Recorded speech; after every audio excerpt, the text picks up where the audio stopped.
مردود شیطان کے واروں کو جب تک میں اور آپ سمجھیں گے نہیں نا، جب تک دشمن کا اٹیک آپ نہیں سمجھیں گے آپ ڈیفینڈ نہیں کر سکتے۔ دنیا کا دستور ہے کہ دشمن کے بارے میں معلومات لی جاتی ہے۔ مثال کے طور پہ اگر دو ملکوں کی لڑائی ہے تو یہ معلوم کیا جاتا ہے کہ ان کے پاس کون سے ہتھیار ہیں۔ جب ان کے پاس وہ ہتھیار ہیں تو ہمارے پاس بھی وہ ہونے چاہیے، یا کم از کم ڈیفینس سسٹم ہونا چاہیے۔ اس کے پاس ہوائی جہاز ہیں تو ایئر فورس کا مقابلہ کرتی ہے، نیوی کا مقابلہ کرتی ہے۔ اب قرآن بار بار کہہ رہا ہے اِنَّهُ لَكُمْ عَدُوٌّ مُبِينٌ، شیطان تمہارا کھلا دشمن ہے، یعنی دشمن قرآن ڈکلیئر کر رہا ہے۔ اللہ کا بھی دشمن ہے، ہمارا بھی دشمن ہے۔ مگر ہم میں سے ایسے کتنے ہیں جو کبھی کسی عالم دین کے پاس گئے ہوں، کسی مفتی صاحب کے پاس گئے ہوں کہ حضرت میرا سب سے بڑا دشمن شیطان ہے، ذرا اس کے وار تو بتا دیں، اس کے ویپنز تو بتائیں، اس کے اٹیکس تو بتائیں۔ نوبڈی کیئر، کسی کو فکر ہی نہیں ہے۔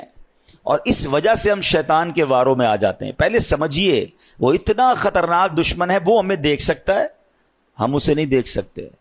ہمیں نیند آتی ہے، وہ سوتا نہیں ہے۔ ہم تھکتے ہیں، وہ تھکتا نہیں ہے، ٹھیک ہے؟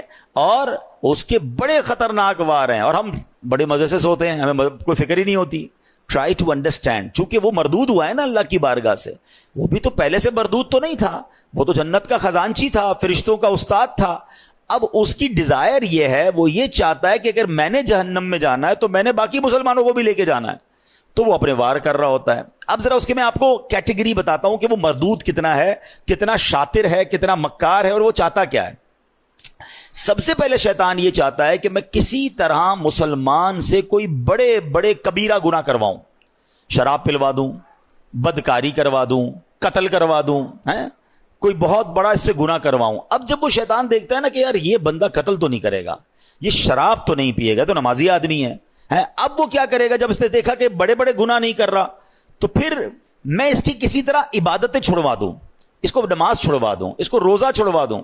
اب شیطان دیکھتا ہے نہیں، نماز بھی نہیں چھوڑ رہا ہے، نمازیں بھی پڑھ رہا ہے، روزے بھی رکھ رہا ہے، یہ مایوس نہیں ہوتا۔ پھر کیا کرے گا؟ چلو کم از کم اس کی جماعت چھڑوا دوں، فرض پڑھ رہا ہے نا، جماعت سے نہ پڑھے تاکہ اس کا ثواب کم ہو جائے۔ وہ حضرت امیر معاویہ والا واقعہ یاد ہوگا آپ میں سے کسی نے سنا ہو کہ ایک بار حضرت امیر معاویہ رضی اللہ عنہ فجر کا وقت تھا، آرام کر رہے تھے، آپ کو آواز آئی کہ حضرت اٹھ جائیے، تو آپ بیدار ہوئے تو آپ نے دیکھا رائٹ لیفٹ کوئی بندہ ہی نظر نہیں آ رہا۔ آپ نے کہا کون ہے جس نے مجھے اٹھایا؟ شیطان۔ تو کیا کبھی شیطان بھی نماز کے لیے اٹھاتا ہے؟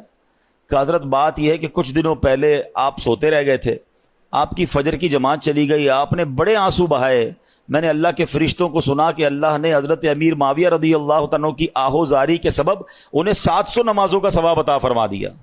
میں نے